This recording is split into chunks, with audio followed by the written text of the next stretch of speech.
SG Consultancy Services. Study MBBS in Russia, Philippines, Uzbekistan. ఏం చేశాడా వీడు?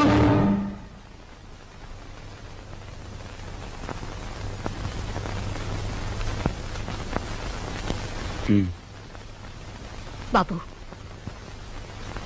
వీడిని తమ్ముడురా. తప్పు చేస్తే శిక్షించాల్సిందే. కాకపోతే ఆ సమయంలో వీడిని తమ్ముడని మాత్రం గుర్తుంచుకుంటే చాలు. పదరా.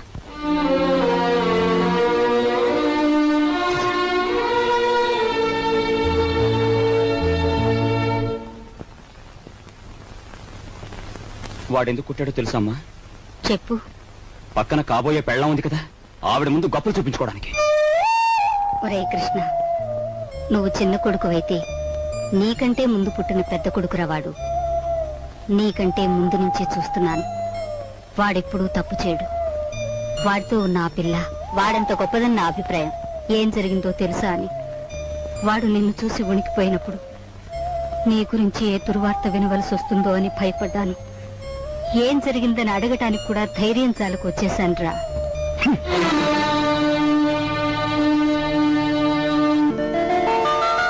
ఈమె నా చెల్లెలు ఇల్లు వదిలి వచ్చేసింది. మీ సేవా సాధనలో ఉందేమో. సారీ, ఇలాంటి అమ్మాయి ఎవరూ లేరు. వస్తానండి.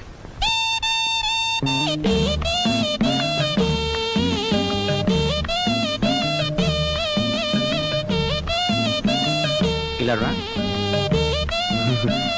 వస్తున్నా. నీ చూపులోని ఆకలి నాకు అర్థమైంది. నీకేది కావాలన్నా నేను ఉపయోగపడతాను, అలాగే నాకేది కావాలన్నా నువ్వు ఉపయోగపడాలి. ఇక్కడ ఫ్రెండ్షిప్ కి అది కండిషన్. ఓకే? రాజు, నువ్వేవి అనుకోనంటే ఈ డబ్బుతో నీ అప్పులన్నీ తీరిస్తే ఎలా ఉంటుంది? స్నేహితురాలుగా నేనేం చేయాలో, ఏం చేయగలను నాకేం అర్థం కావటం లేదు. నీ అభిమానం, ఆత్మబలం అండగా ఉంటే నాకంతే చాలు. పద. మంచి తరుణం మించిపోవును, ఆలసించిన ఆశాభంగం. 8 రోజులు సైకిల్ తొక్కిన వారికి 8,000 రూపాయలు బహుమానం. 8 days 8,000. 8 రోజులు సైకిల్ తొక్కిన వారికి 8,000 రూపాయలు బహుమానం.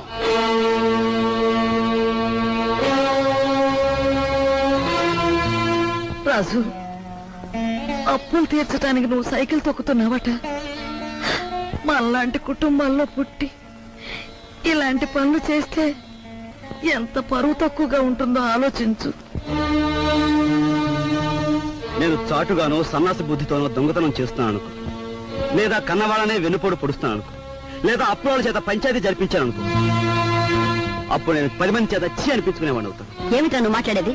మొన్నటికి మొన్న కుమ్మరాడి దగ్గర కూలిపిని కొప్పుకొని ఏంటి పరువు మీద పెద్ద బండ పడేస్తావు.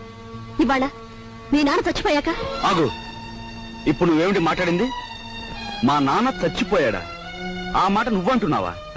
నువ్వు ఏమిట్రా అది? ఆవిడ అలా రెట్టిస్తున్నావు. మరి చూడమ్మా, నాయనమ్మా నాన్న చచ్చిపోయాడు అంటుంది, అత్తయ్య అంటుంది. అసలు అసలు నాన్న చచ్చిపోవడం ఏంటమ్మా? Non sense. నాన్న చచ్చిపోలేదు. నాన్న చచ్చిపోలేదు. మనందరం కలిసి ఆయన చంపేశాం. అవునమ్మా, నిర్దాక్షిణ్యంగా కాలు రాసి చంపేశాం. కొండంత మనిషిని చాదస్సుతో కొందరు, స్వార్థంతో కొందరు, ఇలా అందరం కలిసి ఆయన చంపేశాం. ఏ చంపలేదా? ఒక్కసారి మీరందరూ గుండెల మీద చేతులు వేసుకుని ఆలోచించండి.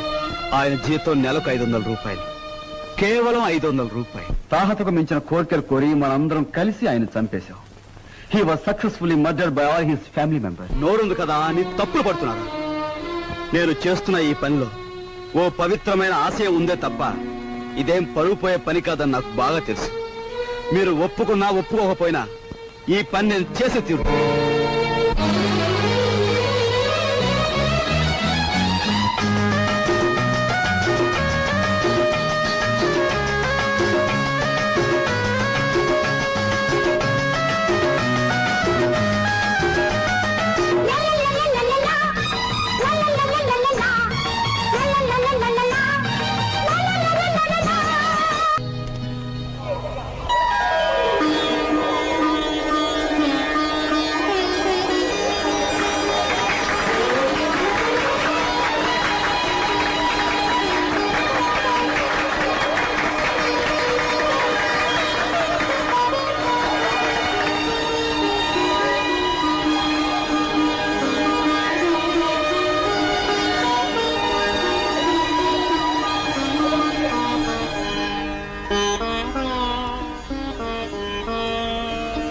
ఇవాళ నీ కొడుకు ప్రయోజకుడైనందుకు ఇప్పుడు నువ్వు ఉంటే ఎంత ఆనందించేవాడివిరా.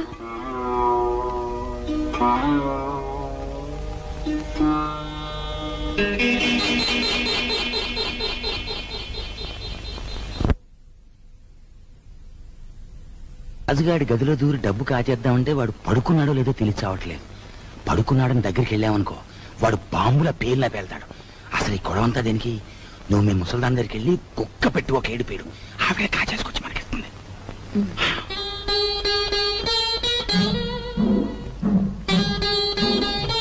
రాజు సైకిల్ దుక్కి సంపాదించిన డబ్బుతో ముందు అప్పులు తీరుస్తానంటున్నాడు. మమ్మల్ని మాత్రం ఆగమంటున్నాడు. వాడు సైకిల్ తొక్కుతానంటే మనం అందరం వాడిని కాదన్ను. ఇప్పుడు ఆ డబ్బు మనం కావాలంటే ఏం బాగుంటుందమ్మా? అందుకే వాడి చేతుల నుంచి మనం తీసుకోము. మరి నువ్వు ఆ గదిలోకి వెళ్తావు, ఎవ్వరికి అనుమానం ఉండదు. ఆ డబ్బు నువ్వు తెస్తావు. ఉంట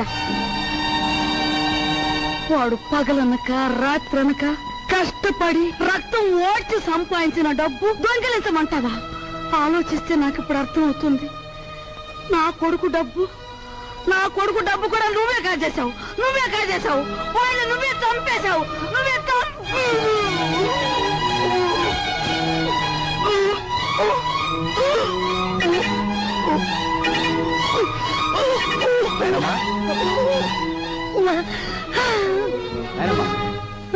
బాబు ఏమైందమ్మా? ఎందుకు కేకలు పెట్టావు? నాయనమ్మా ఏమైందమ్మా? ఏం లేదు బాబు, ఏదో పీడకలు వచ్చింది.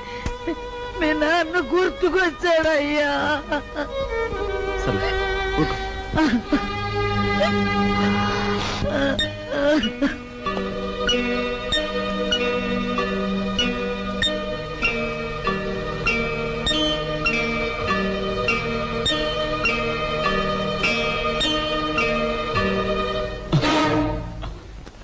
ఏమిట్రా లోపల నుంచి వస్తున్నా? ఏమిటి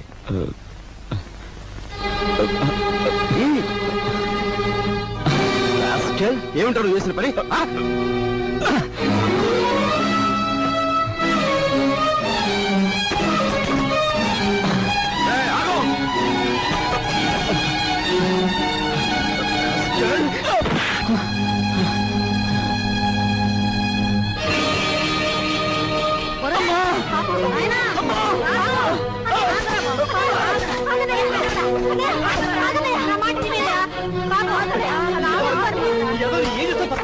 అమ్మా వదలమ్మా, మీరు కూడా అమ్మా.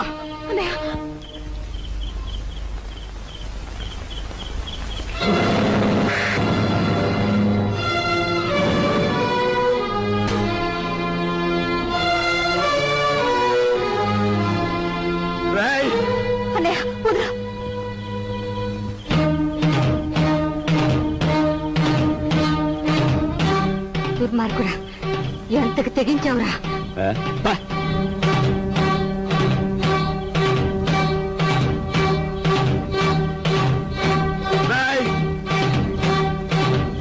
తప్పు చేస్తే శిక్షించాల్సిందే.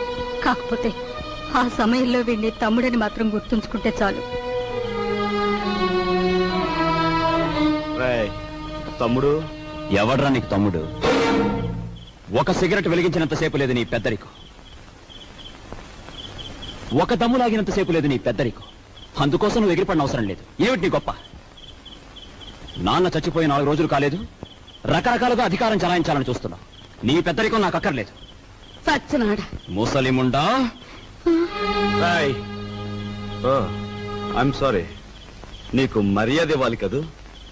చూడు మిస్టర్, నీకు ఎవరి పెద్దరికం అక్కర్లేదనుకుంటే ఈ ఇంట్లో నుంచి తక్షణం బయటకు వెళ్ళిపోవచ్చు.